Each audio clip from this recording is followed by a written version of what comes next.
Okay, आज हम पढ़ेंगे इंफॉर्मेशन सिक्योरिटी क्यों ज़रूरी है और इसके एडवांटेजेस क्या क्या हैं। एक ऑर्गेनाइजेशन की इंफॉर्मेशन को एक क्लास किस तरह क्लासिफाई करती है और उस ऑर्गेनाइजेशन की इंफॉर्मेशन को किस तरह प्रोटेक्ट करती है अनऑथराइज्ड एक्सेस या फिर डिस्क्लोजर से। हमारे पास सबसे पहले पॉइंट है कंप्लायंस का। कंप्लायंस का मतलब होता है हिफाजती कवानीन को अप्लाई करना, कुछ ऐसे असूल बना देना जो कि किसी इंडस्ट्री के स्टैंडर्ड्स के बिल्कुल मुताबिक हों, जिससे उस इंडस्ट्री की इंफॉर्मेशन को ज़्यादा से ज़्यादा हिफाजत से रखा जा सके। इनके अंदर सबसे पहले दो हमारे पास रूल्स हैं। एक है HIPAA and PCI DSS। HIPAA का क्या मतलब है? Health insurance portability and accountability act. ये एक्ट फोकस करता है कि पेशेंट की इंफॉर्मेशन हमेशा उसकी हेल्थ की इंफॉर्मेशन हमेशा सिक्योर रह सके। अगला लॉ हमारे पास है PCI DSS। PCI DSS का क्या मतलब है? Payment card industry and data security standards. ये स्टैंडर्ड इस चीज़ को फोकस करता है कि जितने भी कार्ड होल्डर हैं, जैसे कि credit card, ATM card holders, इन कार्ड होल्डर्स की जितनी भी इंफॉर्मेशन है कार्ड की, वो सिक्योर रह सके। ये ऑर्गेनाइजेशन इंफॉर्मेशन क्लासिफिकेशन और डाटा प्रोटेक्शन मेजर करती है। ये ऑर्गेनाइजेशन इंफॉर्मेशन को क्लासिफाई करती है। जैसे कि हिपा अलग अलग पेशेंट्स की इंफॉर्मेशन हॉस्पिटल के अंदर भेजता है, लेकिन उसकी डाटा प्रोटेक्शन की जिम्मेदारी भी इसी पे ही होती है। डाटा प्रोटेक्शन के लिए वो अलग अलग कानून को लागू करता है। दूसरी तरफ हमारे पास कार्ड होल्डर के लिए card holder payment card industry जो है वो अलग अलग कार्ड होल्डर्स की इंफॉर्मेशंस को अलग अलग शहरों के ATMs के अंदर डिस्ट्रीब्यूट करती है, क्लासिफाई करती है, लेकिन उसकी प्रोटेक्शन की जिम्मेदारी भी उन्हीं पर है। तो अगला हमारे पास इसमें पॉइंट है इम्प्रूव एफिशिएंसी। इम्प्रूव एफिशिएंसी के अंदर हर एक इंफॉर्मेशन को क्लियरली लेबल कर दिया जाता है कि ये वाली इंफॉर्मेशन इतने क्लाइंट एम्प्लॉयज़ के अंदर डिस्ट्रीब्यूट होगी और ये वाला क्लाइंट इस एम्प्लॉय के साथ बिलोंग है। ठीक है, जिसकी वजह से एम्प्लॉयज़ अपना काम क्विकली और इजीली कर पाते हैं। उनको पता होता है कि उन्हें कितने डाटा पे एक्सेस हो है और कितने डाटा पे उन्हें एक्सेस होनी चाहिए थी। नेक्स्ट वन है हमारे पास better risk management. Better risk management के अंदर आप लोग अनऑथराइज पर्सन को अपनी ऑर्गेनाइजेशन के प्रायोरिटाइज रिसोर्सेज से दूर रखते हो and develop more effective incident response plan. और अगर वो आपके डाटा और इंफॉर्मेशन को कोई भी किसी किस्म की भी चोट पहुंचाना चाहे, किसी भी किस्म की लॉस करना चाहे, तो आप लोगों के पास कुछ बैकअप प्लान्स होते हैं। उन बैकअप प्लान्स के साथ ही आप लोग आगे की तरफ रिस्पॉन्स करते हो, जिसकी वजह से अगर इस किस्म का कोई मसला आ भी जाता है तो आपके पास रिस्क मैनेजमेंट प्लान्स होते हैं, जिसकी वजह से आपका लॉस बहुत ही कम होता है। Cost saving by implementing appropriate security control for different types of information, organization can avoid unnecessary spending on security measures that may not be needed for less sensitive data.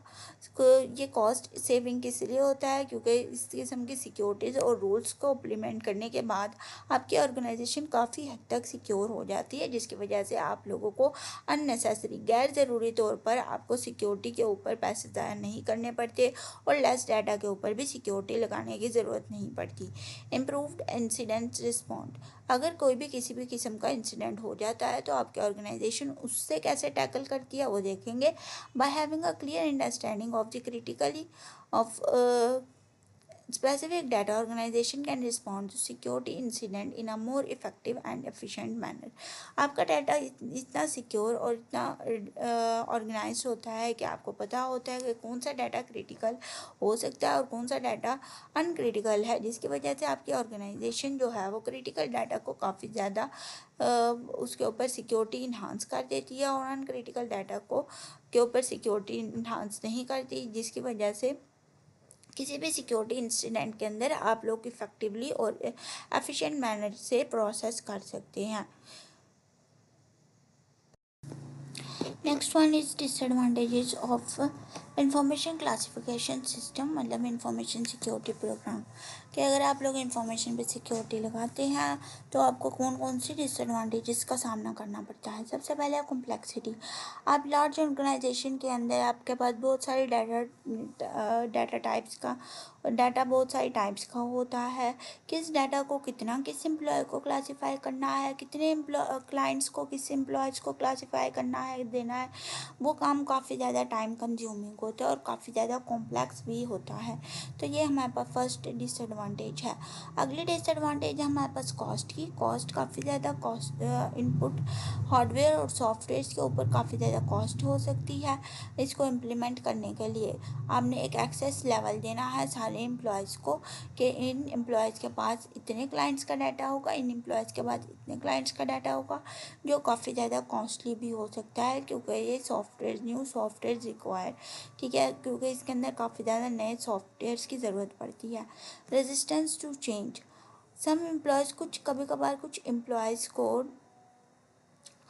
Specially if कुछ employees का अगर promotion हो जाए, उनका usual work habit जो भी था वो अगर चेंज हो जाए किसी भी वजह से, अगर उनका प्रमोशन हो जाता है या डिमोशन हो जाता है, ठीक है, वो उनका जो डाटा आपने उन्हें पहले क्लासीफाई किया हुआ था कि ये आपका डाटा है, वो अब उन्हें नहीं चाहिए, उनको कुछ दूसरा डाटा चाहिए, ठीक है, अपने प्रमोशन के हिसाब से या फिर अपने डिमोशंस के हिसाब से उनको दूसरा कोई डाटा चाहिए। तो इस किस्म के चेंजेस को इम्प्लीमेंट करना बहुत ज़्यादा मुश्किल हो जाता है। अगली चीज़ है इनएक्यूरेट क्लासिफिकेशन। इनएक्यूरेट क्लासिफिकेशन का मतलब होता है मिस क्लासीफाइड कर देना। जैसे मतलब पार्टी नंबर ए के अंदर कुछ एम्प्लॉयज़ है, पार्टी नंबर बी के अंदर कुछ एम्प्लॉयज़ है, दोनों को आपने डाटा दिया। पार्टी नंबर बी के एम्प्लॉयज़ को आपने वीआईपी डाटा दे दिया, हालांकि उनको वीआईपी डाटा पे कोई एक्सेस नहीं मिलनी चाहिए थी। तो इस तरह से आपने चीज़ों को मिस क्लासीफाइड कर दिया, जो कि बहुत ही ज़्यादा डाटा के ऊपर रिस्क आ सकता है। डाटा अनऑथराइज एक्सेस पे भी जा सकता है, उसके रिस्क ज़्यादा हो सकते हैं। ये डाटा को अननेसेसरी रिस्ट्रिक्शंस आप प्रोसेस ऑन एक्सेस, ये इसीलिए होता है क्योंकि आप लोग डाटा के ऊपर काफ़ी ज़्यादा गैर ज़रूरी रूल्स वगैरह रिस्ट्रिक्शंस वगैरह लगाते हो। Next one is lack of flexibility. Classification system बहुत ही रिजिड होता है और इनफ्लेक्सिबल होता है, कोई भी चेंजिंग करना बहुत ही मुश्किल होगा क्योंकि इसके अंदर बहुत से टाइप्स का डाटा होता है। अगर एक पार्टी को एक बिजनेस के लिए उनको नया चेंज चाहिए, उनको नए किस्म का डाटा चाहिए, उनको नए एम्प्लॉयज़ के ऊपर डाटा चाहिए, तो उनको वो डाटा देना बहुत ही मुश्किल होगा क्योंकि इसमें कोई फ्लेक्सिबिलिटी नहीं होती है। इसमें इनफ्लेक्सिबल एंड रिजिड सिस्टम है। ये एक दफ़ा आपको जो डाटा मिल गया वो मिल गया, आप बार बार उसको चेंज नहीं कर सकते, अगला डाटा आप अडेप्ट नहीं कर सकते। अगली चीज़ है false sense of security. Implementing an information classifying system में give organisation a false sense of security, leading them to overtook other important security control and best practices। अब इसके अंदर क्या आता है कि आपकी ऑर्गेनाइजेशन हो सकता है आपके डाटा के ऊपर इस ऑर्गेनाइजेशन उस किस्म की सिक्योरिटी लगा रही है जो डाटा के ऊपर और भी रिस्क का बायस बन सकते हैं। ऑर्गेनाइजेशन के पास सिक्योरिटी का एक फॉल्स सेंस है, मतलब सिक्योरिटी वो ठीक जो सिक्योरिटी के रूल्स हैं, रेगुलेशंस हैं, जो सिक्योरिटी के बेस्ट प्रैक्टिसेस हैं वो उन्होंने नहीं लगाए हैं, बल्कि वो ऐसे रूल्स लगा के बैठे हुए हैं जिनके साथ उनका डाटा और भी ज़्यादा रिस्क के अंदर जा सकता है। वो जो इम्पोर्टेंट सिक्योरिटी कंट्रोल्स और बेस्ट प्रैक्टिसेस हैं वो उन्होंने ओवरलुक कर दिया है, मतलब कि वो उन्होंने नज़रअंदाज कर दिए हैं।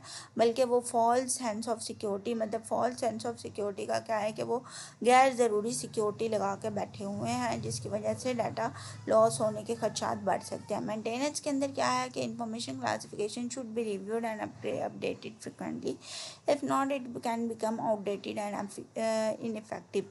आप लोग को टाइम टू टाइम अपने ऑर्गेनाइजेशन के अंदर का फीडेड डाटा आपको टाइम टू टाइम अपडेट करना पड़ता है, और ये अपडेशन जो है वो अगर आप ये अपडेशन नहीं करते हो तो आप लोग आउटडेटेड और इनफेक्टिव आपका डाटा होगा, आपका डाटा पुराना हो जाएगा और वो किसी भी फ़ायदेमंद चीज़ के लिए यूज़ नहीं किया जा सकेगा। Next one is uses of information security. Information security आपका कहाँ कहाँ यूज़ हो सकता है। इंफॉर्मेशन सिक्योरिटी को यूज़ करने के काफ़ी तरीके हैं, जिसके अंदर सबसे पहले कॉन्फिडेंशियलिटी आ जाता है। इंफॉर्मेशन सिक्योरिटी सिस्टम आपके इंफॉर्मेशन को कॉन्फिडेंशियल रखता है, सीधा राज रखता है और अनऑथराइज एक्सेस से बचाए रखता है। इंटेग्रिटी के अंदर क्या आता है कि डाटा आपका एक्यूरेट रहता है, उसमें कंसिस्टेंसी रहती है। अगर एक डेटाबेस में आपका डाटा फादर नेम एक मोहम्मद है, तो दूसरे डेटाबेस में भी आपका फादर नेम मोहम्मद ही होगा। ये डाटा को किसी भी मलिशियस अटैक से भी बचाता है। अवेलेबिलिटी के अंदर आपका डाटा हमेशा 24 और जब भी आपको ज़रूरत हो आपका डाटा अवेलेबल रहता है। कंप्लियंस के अंदर आप लोग डाटा के ऊपर नए नए रूल्स और रेगुलेशंस अप्लाई करते हो, लीगल रिक्वायरमेंट्स अप्लाई करते हो, जिससे डाटा की प्राइवेसी और प्रोटेक्शंस जो है वो बनी रहती है। रिस्क मैनेजमेंट के अंदर अगर किसी भी किस्म का रिस्क आ जाता है तो वो ये प्रिवेंट करता है कि ऑर्गेनाइजेशन को कम से कम हार्म हो, मतलब कम से कम उनका डाटा जो है वो लॉस हो, कम से कम डाटा के ऊपर रिस्क आए। मिटिगेटिंग का यहाँ पर मतलब है कि ये रिस्क को बहुत ज़्यादा कम कर देता है। इन केस अगर कोई भी लॉस वगैरह हो जाता है, कोई भी ऐसी कंडीशन आ जाती है कि डाटा को नुकसान पहुँचता है, उसके अंदर ये उस नुकसान को कम करता है, उस रिस्क को कम करता है। डिज़ास्टर रिकवरी, अगर कोई भी डिज़ास्टर आपके डाटा के ऊपर आ जाता है, सिस्टम फेलियर हो जाता है या फिर डाटा लॉस हो जाता है, तो आपके ऑर्गेनाइजेशन के ऊपर ऐसे प्लान को लागू करता है कि आप लोग अपने डिज़ास्टर से आराम से निकल पाए, आपने अपने डिज़ास्टर से रिकवर हो जाए। इसके अंदर बैकअप प्लान्स भी आ सकते हैं, उसके अलावा प्लान बी भी आ सकते हैं। इस किस्म के प्लान ये इम्प्लीमेंट करता है।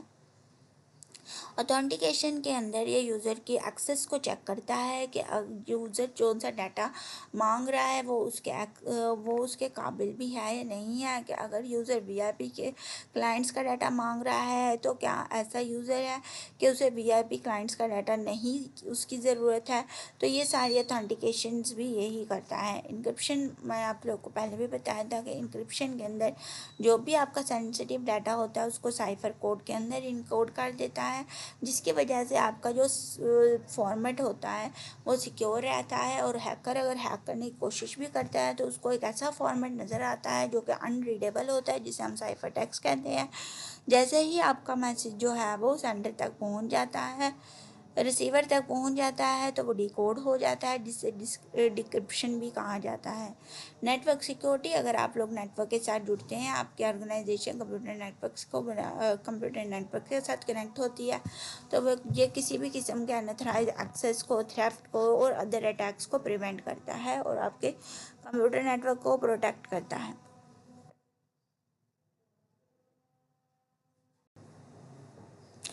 आगे हम इंफॉर्मेशन सिक्योरिटी के इश्यूज देखेंगे कि इंफॉर्मेशन सिक्योरिटी को कौन से चैलेंजेस और इश्यूज का सामना करना पड़ता है। सबसे पहले साइबर थ्रेट्स। साइबर थ्रेट्स के अंदर साइबर अटैक्स होते हैं, मेलवेयर्स होते हैं, फिशिंग और रैनसम अटैक होते हैं। ये एक वायरसेस की टाइप है। मेलवेयर्स के अंदर आपको बहुत सारी एड्स नज़र आने स्टार्ट हो जाती है। फिशिंग के अंदर आपका हैकर आपका कोई भी करीबी बन के आपको फ़ोन्स वगैरह करता है। रैमसन के अंदर कोई भी रिवॉर्ड देता है कि इस लिंक के ऊपर क्लिक करें, देन आप लोगों को बहुत सारे मनी मिलेगी। इस किस्म के जो वायरस अटैक्स होते हैं उससे इंफॉर्मेशन सिक्योरिटी को काफ़ी ज़्यादा डिफ़िकल्टी पेश आती है और आपके इंफॉर्मेशन सिस्टम को प्रोटेक्ट करना मुश्किल हो जाता है। नेक्स्ट है हमारे पास ह्यूमन एरर। जो भी पर्सन आपके ऑर्गेनाइजेशन में काम करता है वो भी काफ़ी दफ़ा मिस्टेकनली अपनी एक्शंस की वजह से इंफॉर्मेशन को हार्म कर सकता है, नुकसान पहुंचा सकता है। अपने लैपटॉप्स और स्मार्टफोन को गुम कर सकता है आपके ऑर्गेनाइजेशन का जिसमें डाटा हो। कोई भी मलिशियस लिंक्स के ऊपर क्लिक कर सकता है जो कि वायरस का काज बनेंगे, या फिर एक वीक पासवर्ड यूज़ करने की वजह से भी हैकर आराम से आपका डाटा चोरी कर सकता है। इनसाइडर थ्रेड्स, कोई भी आपकी ऑर्गेनाइजेशन के अंदर ही कोई ऐसा एम्प्लॉय होगा जो कि आपकी ऑर्गेनाइजेशन को नुकसान पहुंचाने की कोशिश कर रहा है, इंटेंशनली या फिर इंटेंशनली। इस सिचुएशन के अंदर आपकी सेंसिटिव इंफॉर्मेशन को बचाना मुश्किल हो जाता है। Legacy systems, Older information systems may not have security features of newer systems, making them more vulnerable to attack. अगर आपका इंफॉर्मेशन सिस्टम पुराने ज़माने का है तो उसके अंदर नए ज़माने वाले सिक्योरिटी फीचर्स नहीं हैं, जो कि एक अटैक को बआसानी एक अटैक जो है वो आपके सिस्टम के ऊपर हमला कर सकता है। कॉम्प्लेक्सिटी, इंफॉर्मेशन सिस्टम ने जो कॉम्प्लेक्सिटी है वो बहुत ज़्यादा इंक्रीज़ कर दिया है, जिसकी वजह से आप बआसानी और इफ़ेक्टिवली आपकी इंफॉर्मेशन को समझना मुश्किल हो जाता है। मोबाइल एंड आईओटी डिवाइसेस, आजकल के ज़माने में मोबाइल डिवाइसेस और इंटरनेट ऑफ थिंग्स की तादाद में काफ़ी ज़्यादा बढ़ रही है, जो कि न्यू सिक्योरिटी चैलेंजेस देती जाती है रोज़ ब रोज़।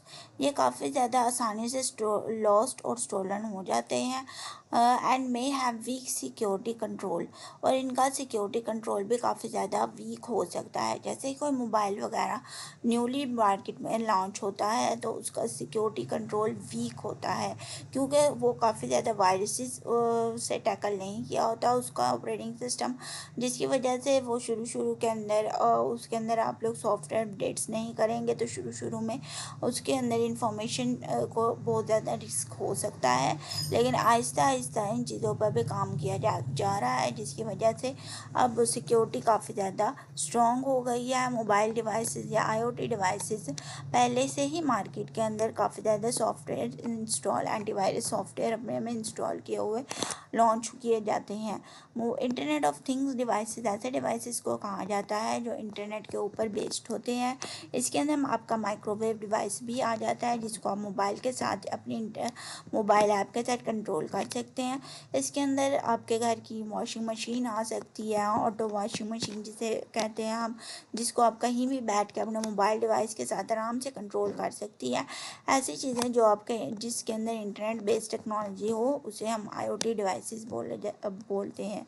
Integration with third party system, अगर आप थर्ड पार्टी सिस्टम के साथ कोई अपना नया सिक्योरिटी सिस्टम के अंदर आप अगर दरमियान में एक थर्ड पार्टी को जगह देते हैं अपनी ऑर्गेनाइजेशन के अंदर, आप एक नए थर्ड पार्टी को अपनी ऑर्गेनाइजेशन में मिलाते हैं कि जो भी आपने प्लानिंग या फिर कोई भी डील आपने साइन करनी है तो एक थर्ड पार्टी के पास सारी इन्फॉर्मेशन जाती है, तो वो थर्ड पार्टी आपके लिए नए सिक्योरिटी रिस्क को इंट्रोड्यूस करवा सकती है। ठीक है, थर्ड पार्टी नहीं होनी चाहिए दरमियान में। आप एक थर्ड पार्टीज़ को इन्फॉर्मेशन बिल्कुल भी ना दें। अगर दो पार्टीज़ जिसने डीलिंग करनी है वही उन्हीं के पास इंफॉर्मेशन हो तो ज़्यादा बेहतर है। डाटा प्राइवेसी के अंदर आप लोग अपनी पर्सनल और सेंसिटिव इंफॉर्मेशन को अनऑथराइज एक्सेस से सिक्योर करते हैं। अनऑथराइज एक्सेस को यूज़ किसी भी किस्म के गैर अखलाकी यूज़ से डिस्क्लोजर का मतलब होता है उसको डिस्क्लोज कर देना दूसरे लोगों के सामने। Is become increasingly important as data privacy regulation. आप लोग अपने डाटा को जितना प्राइवेट रख रहे हैं, अपनी सेंसिटिव इन्फॉर्मेशन को जितना प्राइवेट रखेंगे उतना ही ज़्यादा बेहतर होगा, वरना तो ये आप लोगों को काफ़ी ज़्यादा नुकसान उठाना पड़ सकता है इसकी वजह से। Next and last one is globalisation. जैसे कि ग्लोबलाइजेशन आजकल बहुत ज़्यादा बढ़ रही है मार्केट के अंदर। ग्लोबलाइजेशन की वजह से ही इंफॉर्मेशन को सिक्योर रखना भी डिफ़िकल्ट होता जा रहा है।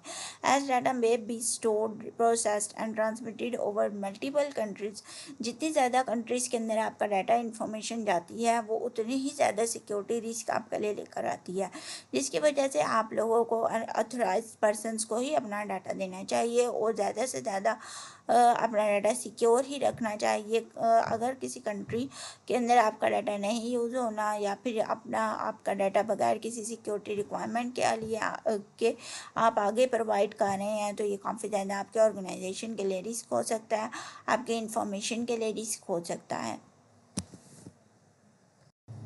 होपफुली आपको आज के लेक्चर की समझ आ गई होगी। अगर आपके पास कोई भी क्यूरीज हैं तो वो आप कमेंट का बॉक्स में पूछ सकते हैं। अल्लाह हाफिज़।